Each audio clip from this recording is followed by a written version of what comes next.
श्री हरि राधे राधे। आप सभी को आषाढ़ मास की हार्दिक शुभकामनाएं। आप सभी के ऊपर लक्ष्मी नारायण और भगवान कृष्ण की कृपा सदैव बनी रहे। आज हम आषाढ़ मास महात्म की कथा 5वां अध्याय का रसपान करेंगे। आइए उसके पहले सुनते हैं श्री सत्यनारायण भगवान की कथा। प्रेम से बोलिए श्री सत्यनारायण भगवान की जय। एक समय की बात है, नैमिषारण्य तीर्थ में शौनकादिक 88,000 ऋषियों ने श्री सूत जी से पूछा, हे प्रभु, इस कलयुग में वेद विद्या रहित मनुष्यों को प्रभु भक्ति किस प्रकार मिल सकती है और उनका उद्धार कैसे होगा। हे मुनि श्रेष्ठ, कोई ऐसा तप बताइए जिससे थोड़े समय में ही पूर्ण फल मिले और मनवांछित फल भी मिल जाए। इस प्रकार की कथा सुनने की हम इच्छा रखते हैं। सर्व शास्त्रों के ज्ञाता सूत जी बोले, हे वैष्णवों, मैं पूज्य आप सभी ने प्राणियों के हित की बात पूछी, इसलिए मैं एक श्रेष्ठ व्रत को आप लोगों को बताऊंगा, जिसे नारद जी ने लक्ष्मी नारायण जी से पूछा था और लक्ष्मीपति ने मुनि श्रेष्ठ नारद जी को बताया था। आप इसे ध्यान पूर्वक सुनिए। एक समय की बात है, योगी राज नारद जी दूसरों के हित की इच्छा के लिए अनेकों लोकों में घूमते हुए मृत्यु लोक में आ पहुंचे। यहाँ उन्होंने अनेक योनियों में जन्मे सभी मनुष्यों को अपने कर्मों द्वारा अनेकों दुखों से पीड़ित देखा। उनका देख दुख नारद जी सोचने लगे कि कैसा यत्न किया जाए जिसे करने से निश्चित रूप से मानव के दुखों का अंत हो जाए। इस विचार पर मनन करते हुए वह विष्णु लोक में गए। वहां वह देवों के ईश नारायण की स्तुति करने लगे, जिनके हाथों में चक्र, शंख, गदा और पद्य थे, गले में वरमाला पहने हुए थे। स्तुति ध्यान करते हुए नारद जी बोले, हे भगवान, आप अत्यंत शक्ति से प्रसन्न हैं। मन और वाणी भी आपको नहीं पा सकती। आपका मध्य अंत नहीं है। निर्गुण स्वरूप सृष्टि के कारण भक्तों के दुख को दूर करने वाले हैं। आपको मेरा नमस्कार है, प्रणाम है। नारद जी की स्तुति सुनकर भगवान विष्णु बोले, हे मुनि श्रेष्ठ, आपके मन में क्या बात है? आपके मन में जो भी बात हो और आप किस लिए यहाँ पधारे, उसे आप बिना संकोच के मुझसे कहिए। इस पर भगवान नारद मुनि बोले कि मृत्यु लोक में अनेक योनियों में जन्मे मनुष्य अपने कर्मों के द्वारा अनेकों दुखों से दुखी हो रहे हैं। हे नाथ, आप मुझ पर दया रखते हैं तो बताइए कि वो मनुष्य थोड़े प्रयास से ही अपने दुखों से कैसे छुटकारा पा सकते हैं।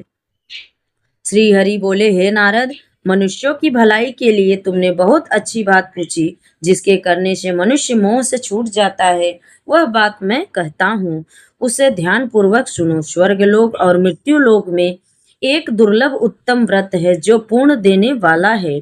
आज प्रेमवश होकर मैं उसे तुमसे कहता हूँ। श्री सत्यनारायण भगवान का यह व्रत अच्छी तरह विधान पूर्वक करके मनुष्य तुरंत ही यहाँ सुख भोग कर मरने पर मोक्ष की प्राप्ति पाता है। श्री हरि के ऐसे वचन सुनकर नारद जी बोले, उस व्रत का फल क्या है और उसका विधान क्या है? इस व्रत किसने किया था? इस व्रत को किस दिन करना चाहिए? सभी कुछ मुझे विस्तार पूर्वक बताइए। नारद जी की बात सुनकर श्री हरि बोले, दुख और शोक को दूर करने वाला, यह सभी स्थानों पर विजय दिलाने वाला, मानव को भक्ति और श्रद्धा के साथ शाम को श्री सत्यनारायण की पूजा धर्म परायण होकर ब्राह्मणों और बंधुओं के साथ करनी चाहिए। भक्ति भाव से ही नैवेद्य केले का फल, घी, दूध और गेहूं का आटा सवाया ले। गेहूं के स्थान पर अगर साठी का आटा हो तो शक्कर गुड़ लेकर सभी भक्षण योग्य पदार्थों को मिलाकर भगवान का भोग लगाएं।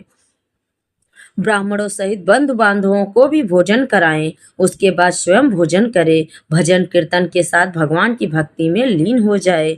इस तरह से सत्यनारायण भगवान का यह व्रत करने पर मनुष्य की सारी इच्छाएं निश्चित रूप से पूरी होती हैं।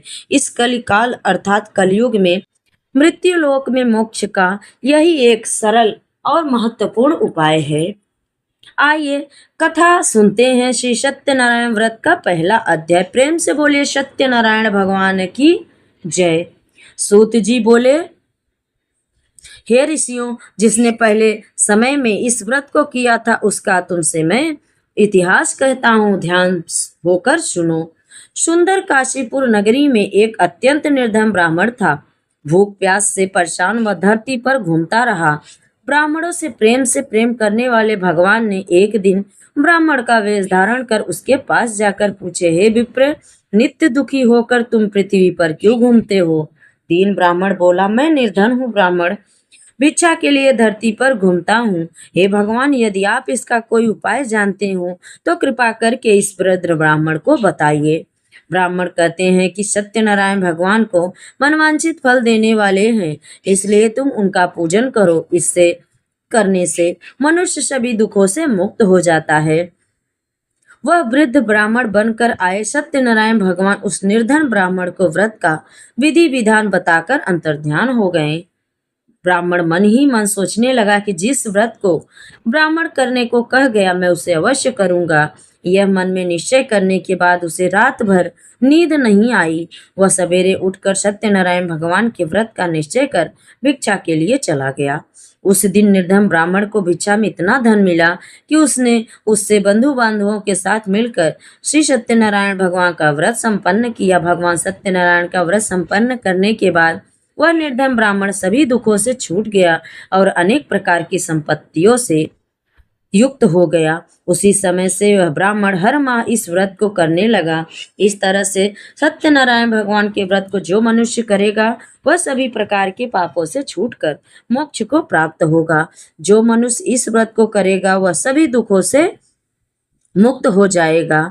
सूत जी बोले, इस तरह से नारद जी से नारायण जी का कहा हुआ सत्यनारायण व्रत को मैंने तुमसे कहा। हे विप्रो, मैं अब और एक क्या कहूँ? ऋषि बोले, हे मुनिवर, संसार में उस विप्र से सुनकर और किस किस ने इस व्रत को किया था, इस सब बात को हम सुनना चाहते हैं। इसके लिए हमारे मन में श्रद्धा का भाव है। सूत जी बोले, हे मुनियों, जिसने इस व्रत को किया है वे सब मैं तुमको सुनाता हूँ। एक समय वही विप्र धन और ऐश्वर्य के अनुसार अपने वधु बांधवों के साथ इस व्रत को करने को तैयार हुआ। उसी समय एक लकड़ी बेचने वाला बूढ़ा आदमी आया और लकड़ियां बाहर रखकर अंदर ब्राह्मण के घर में गया। प्यास से दुखी वह लकड़हारा उनको व्रत करते देख विप्र को नमस्कार करके पूछने लगा कि आप यह क्या कर रहे हैं? तो उन्होंने बताया कि यह व्रत कर रहा हूँ। तो उसने पूछा कि इसे करने से क्या फल मिलेगा, कृपा करके आप मुझे बताइए। ब्राह्मण ने कहा कि सब मनोकामनाओं को पूर्ण करने वाला यह सत्यनारायण भगवान का व्रत है।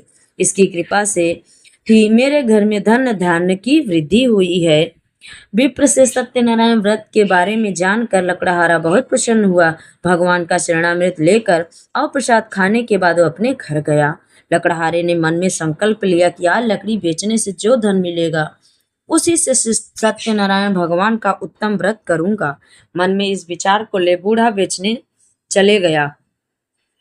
जहां धनी लोग ज्यादा रहते थे उस नगर में उसे अधिक लकड़ियों का दाम पहले से 4 गुना मिला। बूढ़ा प्रसन्नता के साथ दाम लेकर केले, शक्कर, घी, दूध, दही और गेहूं का आटा ले और सत्यनारायण भगवान के व्रत की अन्य सामग्री ले अपने घर गया। वहां उसने अपने बंधु बांधवों को बुलाकर विधि विधान से सत्यनारायण भगवान का पूजन और व्रत किया। इस व्रत के प्रभाव से वह बूढ़ा लकड़हारा धन पुत्र से युक्त होकर संसार के समस्त सुख भोग कर अंतकाल में बैकुंठ धाम को चला गया। प्रेम से बोलिए श्री सत्यनारायण भगवान की जय। अब सुनते हैं 3रा अध्याय। सूत जी बोले, हे श्रेष्ठ मुनियों, अब आगे की कथा कहता हूँ। पहले समय में उल्लका मुख नाम का एक बुद्धिमान राजा था। वह सत्यवक्ता और जितेंद्रिय था। प्रतिदिन देव स्थानों पर जाता और निर्धनों को धन देकर उनको कष्ट दूर करता। उनकी पत्नी कमल के समान मुख वाली और सती साध्वी थी। भद्रशिला नदी के तट पर उन दोनों ने श्री सत्यनारायण भगवान का व्रत किया। उसी समय साधु नाम का एक वैश्य आया। उसके पास व्यापार के लिए बहुत सा धन भी था। राजा को व्रत करते देखकर वह विनय के साथ पूछने लगा, हे राजन, भक्ति भाव से पूर्ण होकर आप यह क्या कर रहे हैं? मैं सुनने की लिए इच्छा है तो आप मुझे बताइए। राजा बोले, हे साधु, अपने बंधु बांधवों के साथ पुत्र की प्राप्ति के लिए यहाँ महाशक्तिमान श्री सत्यनारायण भगवान का व्रत पूजन कर रहा हूँ। राजा के वचन सुन साधु आदर से बोला, हे राजन, मुझे इस व्रत का सारा विधान बताइए। आपके कहने के अनुसार मैं भी इस व्रत को करूँगा। मेरा भी कोई संतान नहीं है और इस व्रत को करने से निश्चित रूप से मुझे संतान की प्राप्ति होगी।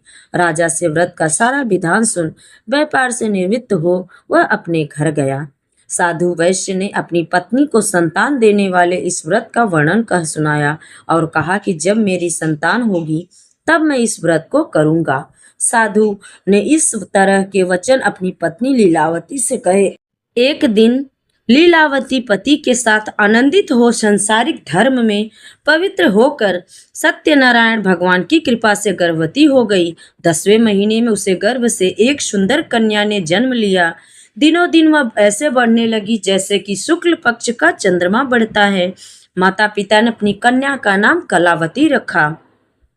एक दिन लीलावती ने मीठे शब्दों में अपने पति को याद दिलाया कि आपने सत्यनारायण भगवान के जिस व्रत को करने का संकल्प किया था उसे करने का समय आ गया है। आप इस व्रत को करिए।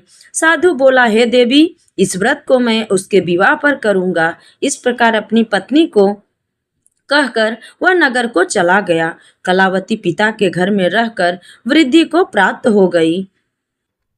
साधु ने एक बार नगर में अपनी कन्या को सखियों के साथ देखा तो तुरंत ही दूत को बुलाया और कहा कि मेरी कन्या के योग्य वर देखकर आओ। साधु की बात सुनकर दूत कंचन नगर में पहुंचा और वहां देखभाल कर लड़की के सुयोग्य वणिक पुत्र को लेकर आया। सुयोग्य लड़के को देखकर साधु ने बंधु बांधवों को बुलाकर अपनी पुत्री का विवाह कर दिया।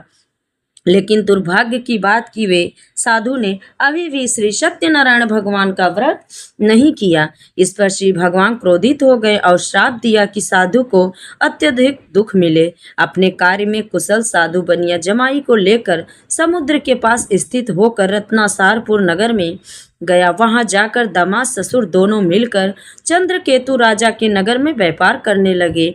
एक दिन भगवान सत्यनारायण की माया से एक चोर राजा का धन चुरा कर भाग रहा था। उसने राजा के सिपाहियों को अपना पीछा करते देख चुराया हुआ धन वहां रख दिया जहां साधु अपने जमाई के साथ रहता था।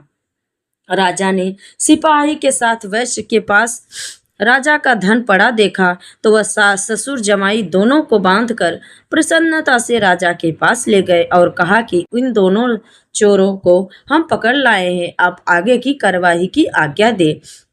राजा की आज्ञा से उन दोनों को कठिन कारावास में डाल दिया गया और उनका सारा धन भी छीन लिया गया। श्री सत्यनारायण भगवान से साधु ने जो श्राप दिया, साधु की पत्नी भी बहुत दुखी हुई। घर में जो धन रखा था उसे चोर ले गए। शारीरिक और मानसिक पीड़ा, भूख प्यास से दुखी हो अन्न की चिंता में कलावती एक ब्राह्मण के घर गई। वहां उसने श्री सत्यनारायण भगवान का व्रत होते देखा। कथा सुनी और प्रसाद लेकर वह रात को घर वापस आई। माता की कलावती से पूछा कि हे पुत्री, अब तक तुम कहाँ थी और तुम्हारे मन में क्या चल रहा है? कलावती ने अपनी माता से कहा, हे माता, मैंने एक ब्राह्मण के घर में सत्यनारायण भगवान का व्रत होते देखा। कन्या के वचन सुन लीलावती भगवान के पूजन की तैयारी करने लगी। लीलावती ने परिवार और बंधुओं सहित सत्यनारायण भगवान का पूजन किया और उनसे वर मांगा कि मेरे पति और जमाई शीघ्र घर आ जाए। साथ ही यह प्रार्थना की कि हम सब का अपराध आप क्षमा करिए। भगवान श्री सत्यनारायण इस व्रत को संतुष्ट हो गए और राजा चंद्रकेतु को स्वप्न में दर्शन दिया। बोले, हे राजा, तुम उन दोनों वैश्यों को छोड़ दो और तुमने जो उनका धन लिया है उसे वापस कर दो। अगर ऐसा नहीं किया तो मैं तुम्हारे धन, राज्य और संतान सभी को नष्ट कर दूंगा। राजा को यह सब कहकर भगवान सत्यनारायण अंतर्ध्यान हो गए। प्रातः काल सभा में राजा ने अपना सपना सुनाया। फिर बोले कि वणिक पुत्रों को कैद से मुक्त कर सभा में लाओ। दोनों ने आते ही राजा को प्रणाम किया। राजा मीठी वाणी में बोला, हे महानुभावों, भाग्यवश ऐसा कठिन दुख तुम्हें प्राप्त हुआ है, लेकिन अब तुम्हें कोई डर और भय नहीं है। ऐसा कहकर राजा ने उन दोनों को नए वस्त्र आभूषण भी पहनाए और जितना धन लिया था उससे ज्यादा धन वापस कर दिया। दोनों वैश्य अपने नगर को चल दिए। प्रेम से बोलिए श्री सत्यनारायण भगवान की जय। अब सुनते हैं सत्यनारायण भगवान की कथा। अध्याय 4। सूत जी बोले, वैश्य ने मंगलाचार कर अपनी यात्रा आरंभ की और अपने नगर की ओर चल पड़ा। उसने थोड़ी दूर जाने पर एक दंडी वेशधारी श्री सत्यनारायण ने उनसे पूछा, हे साधु, तेरी नाव में क्या है? अभिमानी वणिक हंसता हुआ बोला, हे दंडी, आप क्यों पूछ रहे हो? क्या आप धन के लोभी हो? धन लेने की इच्छा है? मेरी नाव में तो कुछ नहीं है, बेलपत्र से भरे हुए हैं। वैश्य के ऐसे दुष्ट व्यवहार वचन सुन भगवान बोले, तुम्हारा सत्य वचन यही हो जाए। दंडी ऐसे वचन कहकर वहां से दूर चले गए। कुछ दूर जाकर समुद्र के किनारे बैठ गए। दंडी के जाने के बाद साधु वैश्य ने नित्य क्रिया के बाद नाव को ऊंची उठते देखा और उनको अचंभा हो गया। नाव में बेलपत्र देखकर वह मूर्छित होकर जमीन पर गिर गए। मूर्छा खुलने पर वह अत्यंत शोक में डूब गए। तब उनका दामाद बोला कि आप शोक न मनाइए, यह दंडी जी का श्राप है, इसलिए हमें उनकी शरण में जाना चाहिए, तभी हमारी मनोकामनाएं पूरी होगी। दामाद की बात सुनकर वह दंडी के पास पहुंचा और अत्यंत भक्ति भाव नमस्कार करके बोला, मैंने आपसे जो असत्य वचन कहे थे उनके लिए मुझे क्षमा कर दो। ऐसा कहकर महान साकुर को रोने लगा और दंडी भगवान बोले, हे मणिक पुत्र, मेरी आज्ञा से बार बार तुम्हें दुख प्राप्त हो रहा है, तू मेरी पूजा से विमुख हुआ है। साधु बोला, हे भगवान, आपकी माया से ब्रह्मा देवता भी आपके रूप को नहीं जान सकते, तो मैं अज्ञानी कैसे जान सकता हूँ? आप प्रसन्न होइए, अब मैं सामर्थ्य के अनुसार आपकी पूजा करूंगा। मेरी रक्षा करो और पहले के समान नौका में धन भर दो। साधु वैश्य के भक्ति पूर्वक वचन सुनकर भगवान प्रसन्न हो गए और उसकी इच्छा अनुसार वरदान देकर अंतर ध्यान हो गए। ससुर जमाई जब नाव पर आए तो नाव धन से भरी हुई थी। फिर वही अपने अन्य साथियों के साथ सत्यनारायण भगवान का पूजा कर अपने नगर को चल दिए। जब नगर के नजदीक पहुंचे तो दूत को घर पर खबर करने के लिए भेजा। दूत साधु की पत्नी को प्रणाम करता है और कहता है कि मालिक अपने दामाद सहित नगर के निकट आ गए हैं। दूत की बात सुन साधु की पत्नी लीलावती ने बड़े हर्ष के साथ सत्यनारायण भगवान का पूजन कर अपनी पुत्री कलावती से कहा कि मैं अपने पति के दर्शन को जाती हूँ, तू भी कार्य पूर्ण कर और शीघ्र आ जाना। माता के ऐसे वचन सुन कलावती जल्दी में प्रसाद छोड़कर अपने पति के पास चली गई। प्रसाद की अवहेलना करने के कारण श्री सत्यनारायण भगवान रुष्ट हो गए और नाव सहित उसके पति को पानी में डुबो दिए। कलावती अपने पति को वहां न पाकर रोती हुई जमीन पर गिर गई। नौका को डूबा हुआ देख, कन्या को रोता देख साधु दुखी होकर बोला, हे प्रभु, मुझसे और मेरे परिवार से जो भूल हुई उसे क्षमा करे। साधु के 3 वचन सुनकर श्री सत्यनारायण भगवान प्रसन्न हो गए और आकाशवाणी हुई, हे साधु, तेरी कन्या मेरा प्रसाद छोड़कर आई है, इसलिए उसका पति अदृश्य हो गया है। अगर वह जाकर घर प्रसाद खाकर लौटती है तो इसे इसका पति अवश्य मिलेगा। ऐसी आकाशवाणी सुनकर कलावती घर पहुंचकर प्रसाद खाती है और फिर आकर अपने पति के दर्शन करती है। इसके बाद साधु अपने बंधु बांधवों सहित श्री सत्यनारायण भगवान का विधि विधान से पूजन करता है। इस लोक का सुख भोग और अंत में स्वर्ग लोक को जाता है। प्रेम से बोलिए श्री सत्यनारायण भगवान की जय। अब आइए सुनते हैं श्री सत्यनारायण भगवान का 5वां अध्याय की कथा। सूत जी बोले, हे ऋषियों, मैं और भी एक कथा सुनाता हूँ, उसे ध्यान पूर्वक सुनो। प्रजापालन में लीन तुग्ध ध्वज नाम का एक राजा था। उसने भी भगवान का प्रसाद त्याग कर बहुत ही दुख किया। एक बार वन में जाकर वन पशुओं को मारकर वह बड़ के पेड़ के नीचे आया। वहां उसने ग्वालों को भक्ति भाव से अपने बंधुओं सहित सत्यनारायण भगवान का पूजा करते देखा। अभिमानवश राजा ने उन्हें देखकर भी पूजा स्थान पे नहीं गया और ना ही उसे ने भगवान को नमस्कार किया। ग्वालों ने राजा को प्रसाद दिया, लेकिन उसने वह प्रसाद नहीं खाया और प्रसाद को वहीं छोड़कर वह अपने नगर को चल दिया। जब वह नगर में पहुंचा तो वहां सब कुछ तहस नहस हुआ था। तो वह शीघ्र ही समझ गया कि वह सब भगवान ने ही किया है। वह फिर से ग्वालों के पास आया और विधि पूर्वक पूजा करके प्रसाद खाया तो श्री सत्यनारायण भगवान की कृपा से सब कुछ पहले जैसा हो गया। दीर्घ काल तक सुख भोगने के बाद मरने के बाद उसे स्वर्गलोक की प्राप्ति हुई। जो मनुष्य परम दुर्लभ इस व्रत को करेगा तो भगवान सत्यनारायण की कृपा से उसे धन धान्य की प्राप्ति होगी, निर्धन धनी हो जाता है और भय युक्त हो जीवन जीता है। संतानहीन मनुष्य को संतान सुख मिलता है और सारे मनोरथ पूर्ण होने पर मानव अंत काल में वैकुंठ धाम को जाता है। सूत जी बोले, जिन्होंने पहले इस व्रत को किया, अब उनके दूसरे जन्म की कथा कहता हूँ। वृद्ध सतानंद ब्राह्मण ने सुदामा का जन्म लेकर मोक्ष की प्राप्ति की। लकड़हारे ने अगले जन्म में निषाद बनकर मोक्ष प्राप्ति किया। उल्का मुख नाम का राजा दशरथ होकर वैकुंठ गए। साधु नाम के वैश्य ने मोर ध्वज बनकर अपने पुत्र को आरे से चीरकर मोक्ष पाया।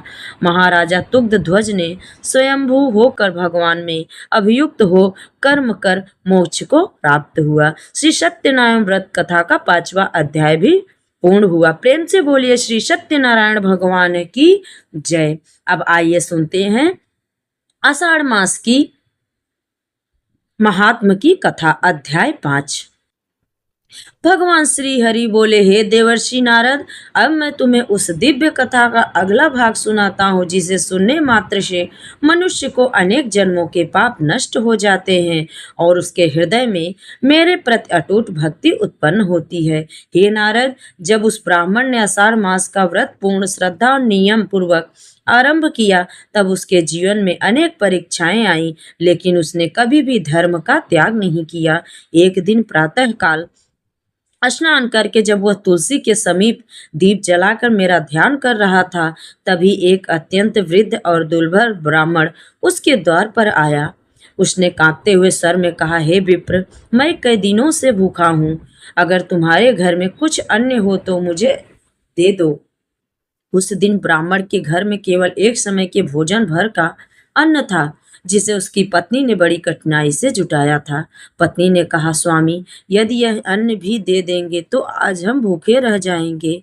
ब्राह्मण ने मुस्कुराकर कहा, यदि तुम्हारे द्वारा से कोई अतिथि भूखा लौट गया तो आषाढ़ मास का व्रत अधूरा रह जाएगा। भगवान की इच्छा होगी तो वे हमारी भी व्यवस्था कर देंगे।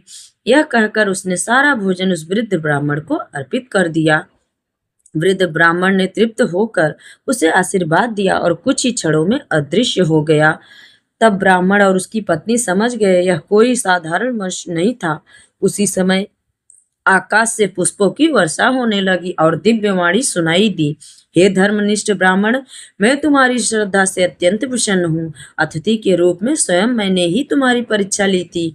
जिसने आषाढ़ मास में दया, दान और अतिथि सेवा का पालन किया, उसे कभी किसी वस्तु का अभाव नहीं होता। हे नारद, उसी क्षण उस ब्राह्मण की झोपड़ी दिव्य तेज से प्रकाशित हो उठी। उसके घर में अन्न, धन और गौधन की वृद्धि होने लगी, लेकिन उसके मन में कभी अहंकार नहीं उत्पन्न हुआ। वह प्रतिदिन पहले अतिथि, साधु और निर्धनों को भोजन कराता और उसके बाद स्वयं भोजन करता। उसकी कीर्ति दूर दूर तक फैल गई। एक दिन उस प्रदेश का राजा भी उसके दर्शन करने आया। ब्राह्मण ने राजा को आषाढ़ मास का महत्व बताते हुए कहा, राजन, धन और राज्य सदा साथ नहीं रहते, किंतु इस पवित्र मास में किया गया जब तक दान और भगवान विष्णु का स्मरण मनुष्य के साथ जन्म जन्मांतर तक रहता है। राजा ने उसी समय संकल्प लिया कि वह पूरे राज्य में आषाढ़ मास का महत्व प्रचारित करेगा और प्रजा को धर्म के मार्ग पर चलने के लिए प्रेरित करेगा। हे नारद, जो मनुष्य आषाढ़ मास में श्रद्धा से मेरा नाम जपता है, तुलसी की पूजा करता है, दीप दान करता है और भूखे को भोजन कराता है, मैं स्वयं उसके घर में निवास करता हूँ। ऐसा भक्त इस लोक में सुख और समृद्धि प्राप्त करता है, अंत समय में मेरे पास परम धाम को प्राप्त होता है। भगवान श्री हरि का यह उपदेश सुनकर देवर्षि नारद का हृदय आनंद से भर गया। उन्होंने बार बार भगवान को प्रणाम किया और निश्चय किया कि वे इस महात्म्य का प्रचार तीनों लोकों में करेंगे, ताकि अधिक से अधिक जीव आषाढ़ मास का पुण्य प्राप्त कर सके। इस प्रकार भगवान विष्णु द्वारा नारद से कही गई आषाढ़ मास महात्म्य की कथा का 5वां अध्याय पूर्ण हुआ। आगे की कथा हम कल के वीडियो में सुनेंगे। आप सभी को कथा अच्छी लगे तो लाइक, शेयर और चैनल को सब्सक्राइब करना मत भूलिएगा। कमेंट में जय लक्ष्मी नारायण और जय श्री कृष्ण जरूर लिखे। जय श्री हरि।